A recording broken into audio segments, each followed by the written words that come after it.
भूर्भुवः स्वः तत्सवितुर्वरेण्यं भर्गो देवस्य धीमहि धियो यो नः प्रचोदयात्। ॐ शान्तिः शान्तिः शान्तिः। श्री परमात्मने नमः।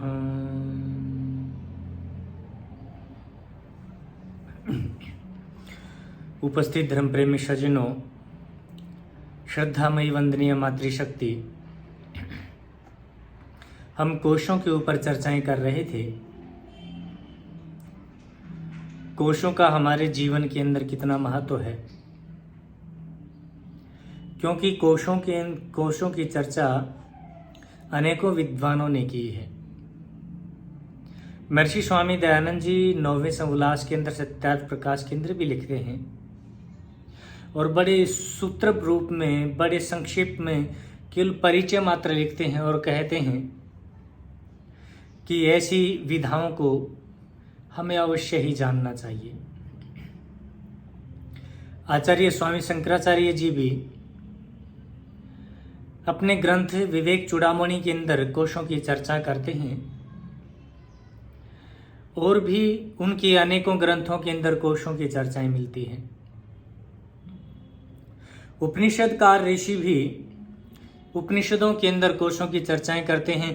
तैत्तिरीय उपनिषद के अंदर कोशों का वर्णन किया गया है। वे अथर्ववेद के अंदर भी इन 5 कोशों के संदर्भ के अंदर मंत्रों का पाठ हमें सुनने को मिलता है। तो हमने कुछ चर्चाएं कोशों से संबंधित की थी।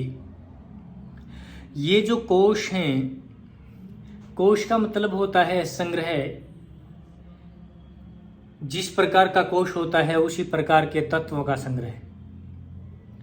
अन्नमय कोश जिसको हमने अभी समझा था कुछ समय पहले ही, वो अन्नमय कोश है क्या? हमारा जो ये शरीर जो बाहर का दिखाई देता है, ये आकृति नुमा जो एक मनुष्याकार आकृति दिखाई देती है, जिसके अंदर अन्न के तत्व दिखाई देते हैं, अन्न की प्रधानता दिखाई देती है। अन्न के तत्वों से बना होने के कारण ही इसको अन्नमय कोश कहा है। ये जो हमारा ऊपर का भाग सिर दिखाई देता है, हमारे दाएं और बाएं हाथ दिखाई देते हैं, हमारे मध्य के अंदर ये धड़ दिखाई देती है, नीचे हमारे पैर दिखाई देते हैं। ये एक आकृति जो दिखाई देती है, मनुष्य आकृति जो दिखाई देती है, ये अन्नमय शरीर है, अन्नमय कोश है। यह भी 2 प्रकार का होता है। एक अन्नमय शरीर वो होता है जो अन्न के तत्वों को इकट्ठा करके एक पिंड का आकार दे दिया जाता है, और जैसे जैसा वो अन्न या अन्न के तत्व वहां संग्रहित होते हैं, वैसा ही वो आपको शरीर भी दिखाई देता है। मनुष्य का यह जो अन्नमय शरीर है, ये वैसा ही बनता है जैसा इसको अन्न दिया जाता है, जैसा खाया जाता है, और खाने के बाद में इसके भाव भी वैसे ही होते हैं जैसे अन्न के भाव थे। अन्न 2 प्रकार से खाया जाता है, 2 प्रकार का अन्न होता है। एक तो वो अन्न होता है जो संसार के लोग खाते हैं। सांसारिक लोग भी 2 तरह से अन्न को खाते हैं। एक तो वो मनुष्य होते हैं जो दिन भर परिश्रम करते हैं, जो दिन भर मेहनत करते हैं, और ईमानदारी पूर्वक जो भोग इकट्ठा होता है, ईमानदारी पूर्वक जो अन्न इकट्ठा होता है, और ईमानदारी पूर्वक अर्थात कर्म के अनुसार जो खाने की चीजें, खाने की वस्तुएं इकट्ठी होती हैं और जिसको खा करके इस शरीर की पूर्ति की जाती है, इस अन्नमय शरीर को बनाया जाता है। जब ऐसी स्थिति के अंदर मेहनत के साथ में, परिश्रम के साथ में, ईमानदारी के साथ में जब मनुष्य उसको इकट्ठा करके इस अन्नमय शरीर का निर्माण करता है, तो इस अन्नमय शरीर के भीतर स्थूलता पैदा होती है, इसके अंदर बल पैदा होता है, इसमें पराक्रम पैदा होता है, इसके अंदर बुद्धि पैदा होती है, और मनुष्य को वो अन्न तृप्ति भी देता है।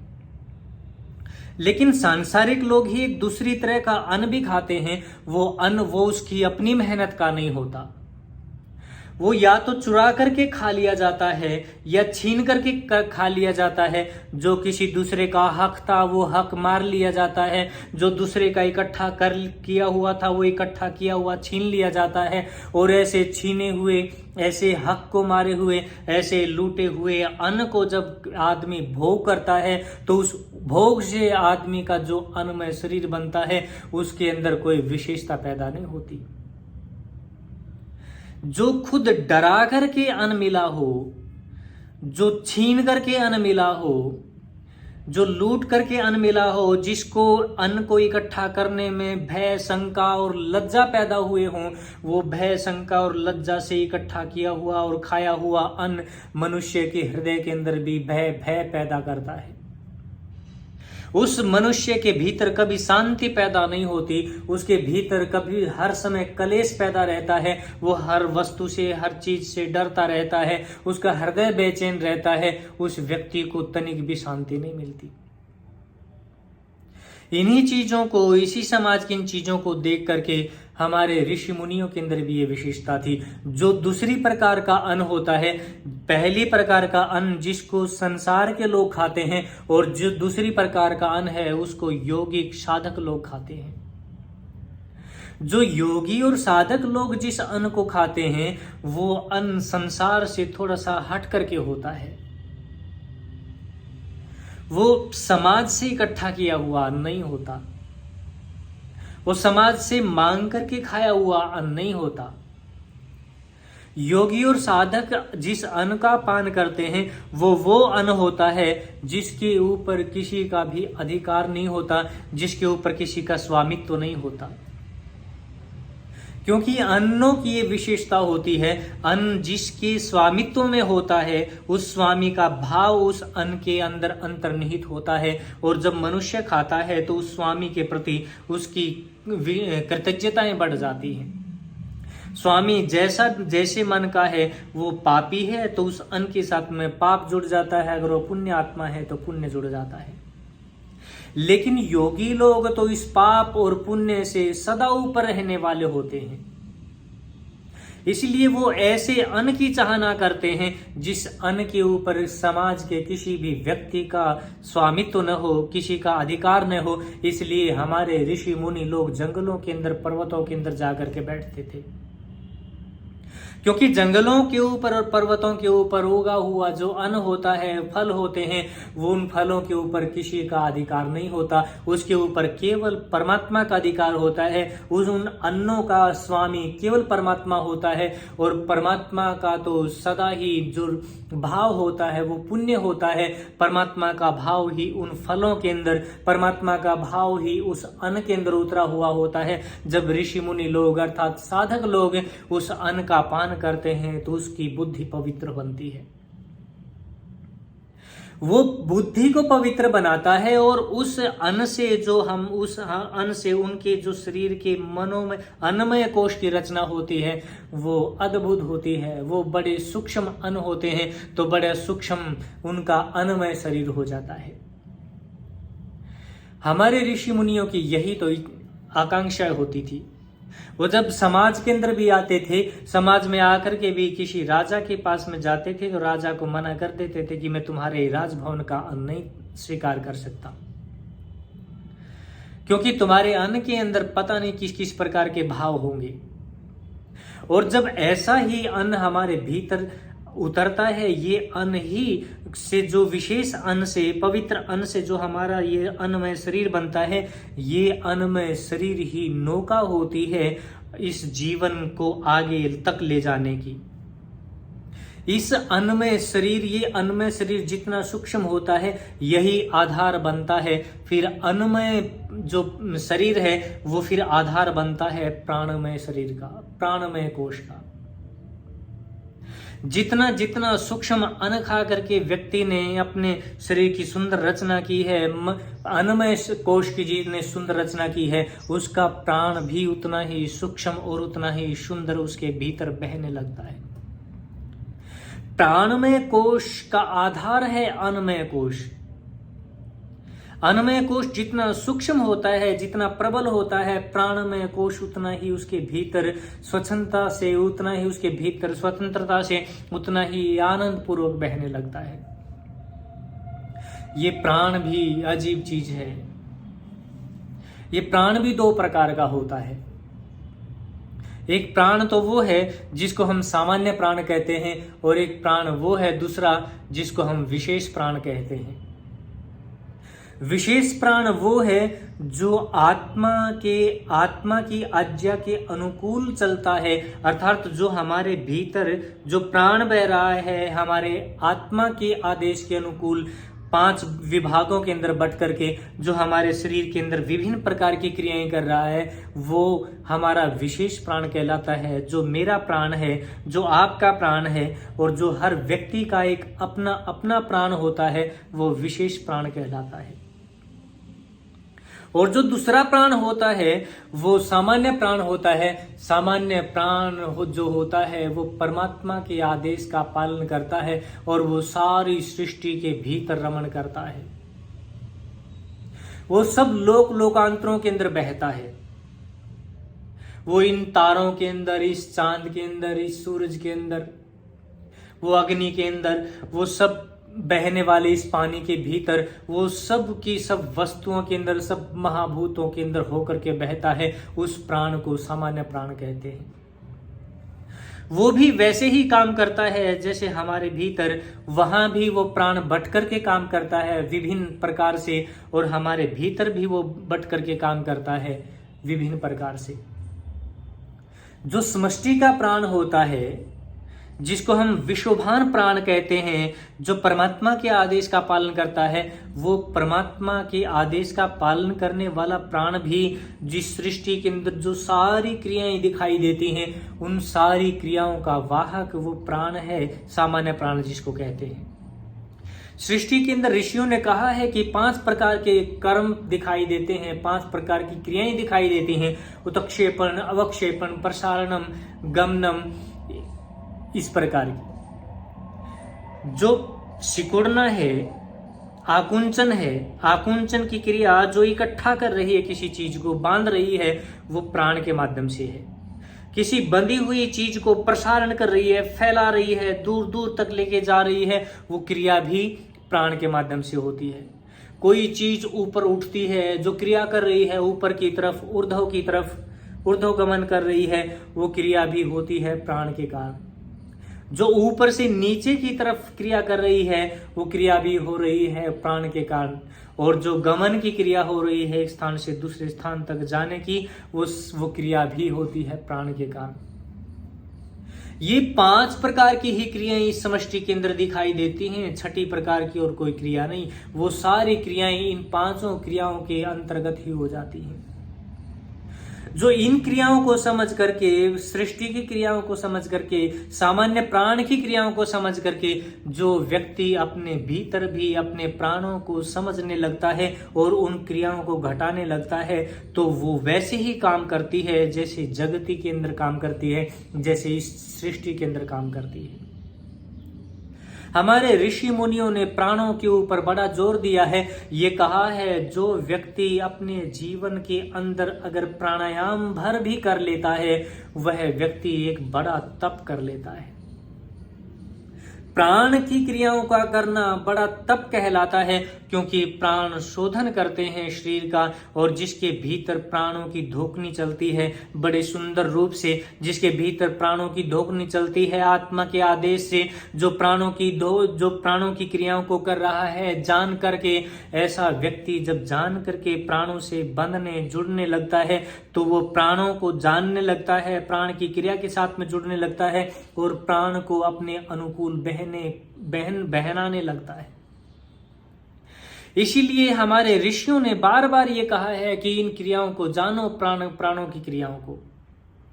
हमने सबने सुना है श्री हनुमान जी के बारे में। श्री हनुमान जी अपने शरीर को फैला भी लेते थे और सिकोड़ भी लेते थे, अर्थात वो क्रिया जो आकुंचन की क्रिया है और जो क्रिया प्रसारण की क्रिया है, उन दोनों क्रियाओं को वो अपने जीवन में घटा करके देखते थे। अपने शरीर का फैलाव करना भी और अपने शरीर को सिकोड़ना भी, छोटा भी करना। श्री अंगद के बारे में हमने सुना है, जब रावण के दरबार के अंदर वो जाते हैं और जाकर के कहते हैं कि तुम राम से मत टकराना, राम की सेना के अंदर ऐसे ऐसे योद्धा हैं जो प्राण की क्रियाओं को जानने वाले हैं, वो तुम्हारी लंका की सारी सेना का विनाश कर देंगे। लेकिन जब रावण उनकी बातों को नहीं मानता तो अंगद वहां प्राण की एक क्रिया करके दिखाते हैं। वो अपने सारे शरीर के प्राणों को अपने जंघाओं के अंदर, अपने पैरों के अंदर ले आते हैं और अपने प्राण को जब साध करके एक तरफ ले आते हैं तो उसके अंदर अपान प्राण को प्रबल कर देते हैं और जमीन से बांध देते हैं, क्योंकि धरती के अंदर भी जो हमारी पृथ्वी है वो भी अपान प्रधान है। अपान प्राण के भीतर ये विशेषता होती है कि उसके अंदर गुरुत्वाकर्षण बहुत ज्यादा होता है, ग्रेविटी बहुत ज्यादा होती है। ये जितनी ग्रेविटी आपको दिखाई देती है ये अपान प्राण के कारण है। जो लोक लोकांतरों के अंदर एक ग्रह दूसरे ग्रह के साथ में घूम रहे हैं चारों तरफ, वो टूट नहीं जा रहे, वो इधर उधर नहीं जा रहे, वो अपान प्राण ही है जो उन सबको बांधे हुए है। जिस ग्रह का प्राण, अपान प्राण जितना कमजोर होता है वहां भार, वहां ग्रेविटी, वहां गुरुत्वाकर्षण उतना कम होता है। वो भी प्राण को जानते थे। अपान प्राण को जब उन्होंने प्रबल कर लिया अपने शरीर के भीतर और बांध दिया पृथ्वी के साथ में, धरती के साथ में, तो कोई भी वहां ऐसा महाबली नहीं था, कोई भी ऐसा योद्धा नहीं था जो अपने पूरे बल को लगा करके भी उसके पैर को हिला पाया, जिसको देख करके रावण भी आश्चर्यचकित हो गया था कि ये व्यक्ति कितना बल प्राण के भीतर रखता है। तो ऐसे ही महर्षि स्वामी दयानंद जी के बारे में भी कहते हैं कि महर्षि स्वामी दयानंद जी जब बैठे हुए हैं कपड़ों को निकाल करके भयंकर तड़तड़ाती हुई ठंड के अंदर, और लोग जा रहे हैं बड़े मोटे मोटे कपड़ों को अपने शरीर को ढक करके, अपने चेहरों को ढक करके, किसी ने आकर के पूछा, महाराज क्या तुम्हें ठंड नहीं सताती?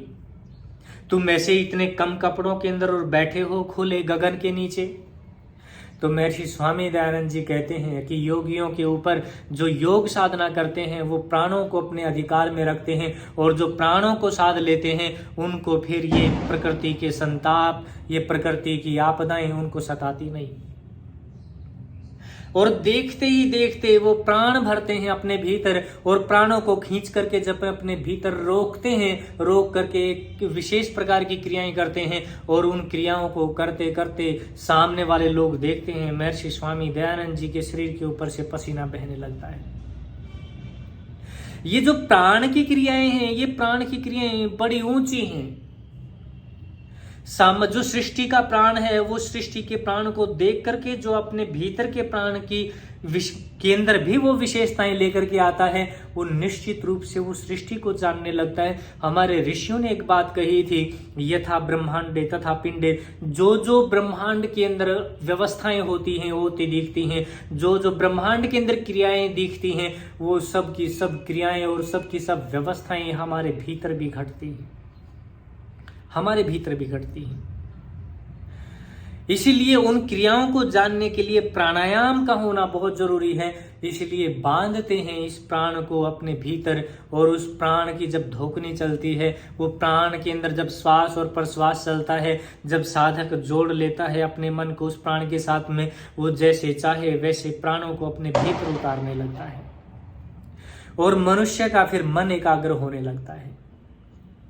ये प्राण उस व्यक्ति के भीतर उतने ही प्रबल होते हैं जितना उस व्यक्ति का अन्न प्रबल होता है, क्योंकि प्राणों का अन्न जो है, जो प्राण होते हैं वो प्राण अन्न का ही पान करते हैं, अन्न का ही भोग करते हैं, अन्न को ही खाते हैं। इसलिए मनुष्य को ये ध्यान रखना चाहिए कि उस तरह उसका अन्न कैसा है, भोजन कैसा है, उस भोजन के अनुकूल ही प्राणायाम का व्यवहार होता है। अगर भोजन अशुद्ध है तो निश्चित रूप से उस व्यक्ति को प्राण की क्रियाएं इतनी ऊंची नहीं मिलने वाली, प्राण के अंदर जो विशेषताएं हैं वो मिलने वाली नहीं है। और फिर यही प्राणमय कोश आधार बनता है मनोमय कोश का। जितना सुंदर प्राण का शरीर होता है और प्राणमय कोश जो होता है वो प्राण तत्व प्रधान होता है। जो प्राण के तत्व होते हैं, जो प्राण के परमाणु होते हैं, वही इस शरीर के भीतर उस प्राणमय शरीर का निर्माण करते हैं। ये जो स्थूल शरीर के भीतर जो प्राण क्रिया कर रहा है, इसी के भीतर जो न दिखता हुआ प्राण क्रिया हो रही है, वही प्राणमय शरीर है। इसी प्राणमय कोश के भीतर ही अन्नमय कोश बड़े सूक्ष्म रूप से विचरण करता है। कोशों का स्थान कोई भिन्न भिन्न नहीं होता।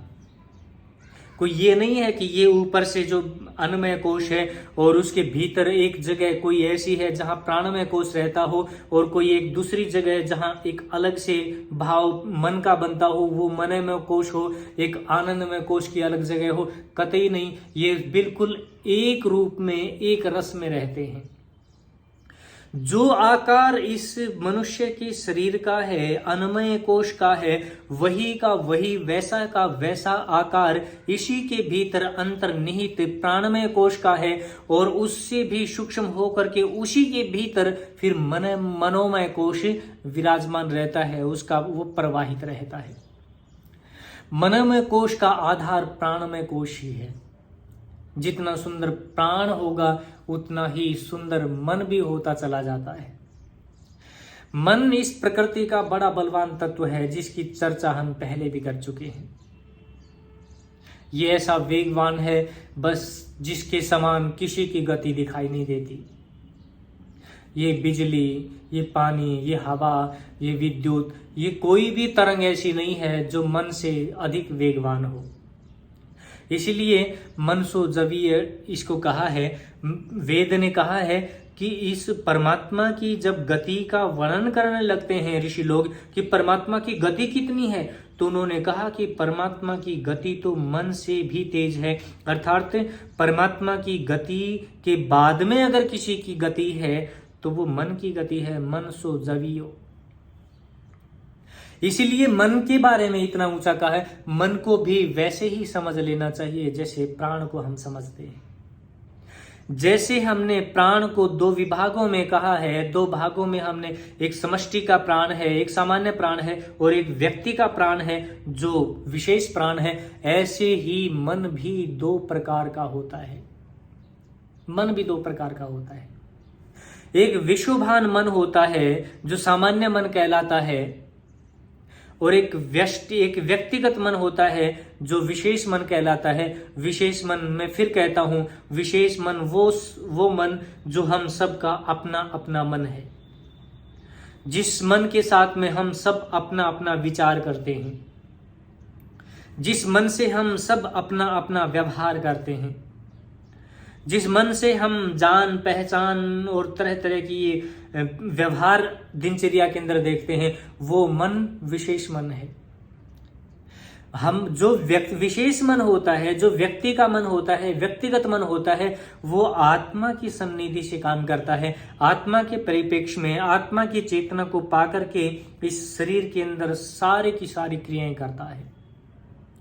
जो मन होता है वो आत्मा के ज्ञान का वाहक होता है, और दूसरी तरफ जो सामान्य मन होता है, वो सामान्य मन परमात्मा की चेतना से चलता है, परमात्मा की चेतना से काम करता है, परमात्मा के ज्ञान का संवाहक बनता है। परमात्मा इस सृष्टि को जैसे जैसे बनाना चाहता है, परमात्मा इस सृष्टि के भीतर जैसे जैसे विशेषताएं लाना चाहता है, परमात्मा जो भी विचार करके इस जगत का निर्माण करता है, वो उस ज्ञान का, उस परमात्मा के नियम का, उस परमात्मा की व्यवस्था को ये मन ले करके और इस सृष्टि का निर्माण करने लगता है। बड़ा अद्भुत है ये मन। कैसे रचना होती है, मैं थोड़ी सी बातें आप लोगों के सामने रखता हूं। जब मां के गर्भ के अंदर रज का परमाणु और वीर्य का परमाणु जब इकट्ठे होते हैं, जब पहली बार इकट्ठे होते हैं दोनों के दोनों कण, और उन जब दोनों के दोनों कण एक दूसरे के साथ में बंध जाते हैं, एक दूसरे के साथ में मिल जाते हैं, तो मिलते ही उनके भीतर एक विशेष प्रकार का आकर्षण पैदा होता है। वो आकर्षण बहुत गहरा होता है, मां को नहीं पता होता, मां बहुत स्थूल विचारों की है, लेकिन वहां एक ऐसी सृष्टि की घटना घटती है, वो बहुत सूक्ष्म रूप में घटती है लेकिन बहुत प्रबल होती है।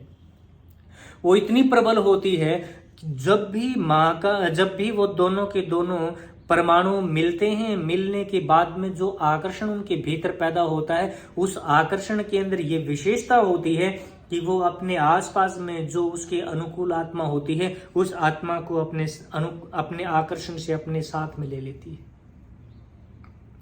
जब आत्मा वहां आकर के विराजमान हो जाती है तो वहां से जीवन पद्धति प्रारंभ होती है।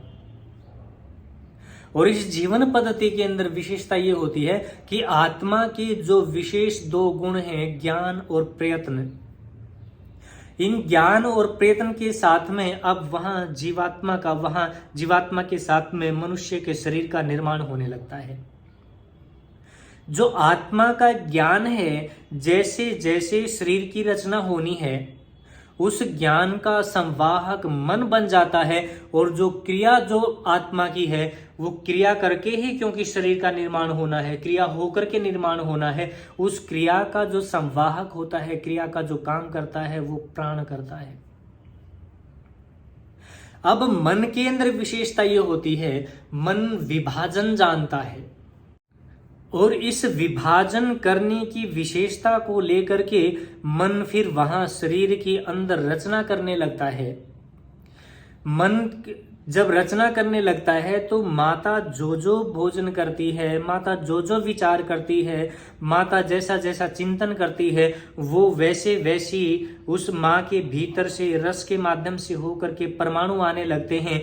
और मन उन परमाणुओं को लेकर के अब शरीर की रचना के लिए उनके अंदर जो जो विभाग बनाना होता है, शरीर का कौन कौन सा नस नाड़ियां जब बनती हैं तो नस नाड़ियों के अंदर एक प्रकार के परमाणु चाहिए होते हैं जो नस नाड़ियों का निर्माण करते हैं। तो मन उनका परमाणुओं का विभाजन करके प्राण को दे देता है।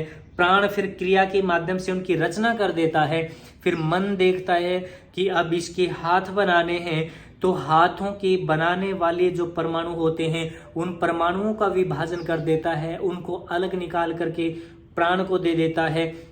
उसके अंदर भी विभाजन हो जाता है। आप देखते हैं ना अपने शरीर के विभिन्न रचनाएं, जो कोशिकाएं मेरे हाथ के आगे काम करते हैं, ये कोशिकाएं जो मेरे हाथ की हथेली के ऊपर हैं, ये कोशिकाएं इन कोशिकाओं से भिन्न हैं। ये कोशिकाएं यहां काम नहीं कर सकती और ये कोशिकाएं यहां काम नहीं कर सकती।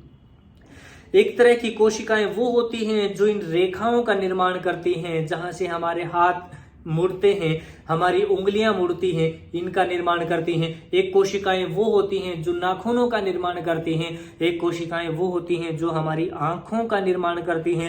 एक कोशिकाएं वो होती हैं जो हमारे कान का निर्माण करती हैं। एक वो है जो त्वचा का निर्माण कर रही हैं। एक कोशिकाएं वो हैं जो हमारी हड्डियों का निर्माण करती हैं। एक कोशिकाएं वो हैं जो शरीर के विभिन्न प्रकार के अंगों का निर्माण कर रही हैं।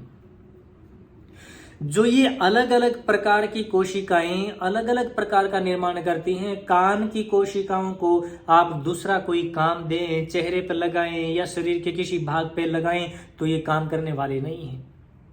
इन कोशिकाओं का जो विभाजन है, ये अद्भुत तरीके से मन करता है। और मन जब विभाजन कर करके इन कोशिकाओं को, इन परमाणुओं को ले करके प्राण को दे देता है। अब ये प्राण क्रिया के माध्यम से इसका निर्माण करने लगता है। जैसे इस शरीर के भीतर मन और प्राण दोनों के दोनों हो करके इस शरीर की रचना करने लगते हैं, ऐसे ही सृष्टि के अंदर भी, जगत के अंदर भी जो परमात्मा की आत्मा है, जो परमात्मा की चेतना है, उस परमात्मा की चेतना की सन्निधि को पा करके, उस परमात्मा के ज्ञान को लेकर के ये समष्टि का जो मन है, ये विश्वभान जो मन है, वो इन पदार्थों का निर्माण करने लगता है। वो विभिन्न प्रकार की सृष्टियों का अलग अलग निर्माण करने लगता है। और वो निर्माण करता है प्राण को साथ में लेकर के। परमात्मा की जो क्रिया है वो प्राण के माध्यम से होने लगती है। जैसे मैं अभी बता रहा था 5 प्रकार की क्रियाएं, तो अब मन बताता है कि किस जमीन के ऊपर कौन से पौधे पैदा होंगे, प्राण वैसी क्रिया कर देता है। अब मन कहता है कि किस धरती के ऊपर, किस जमीन के अंदर किस किस प्रकार की विशेष धातुएं होंगी। जो सोने जैसी धातुओं को इकट्ठा करने का काम, परमाणुओं को इकट्ठा करने का काम करता है, वो विश्वभान मन करता है। इसलिए ये मन इतना ऊंचा और इतना विस्तृत है, इसकी गति को ठीक ठीक जानना तो मन के बस की बात भी नहीं होती। मन भी अपने स्वरूप को ठीक ठीक नहीं जान पाता। मन भी अपने ताकत को, अपने सामर्थ्य को ठीक ठीक और पूरा नहीं जान पाता।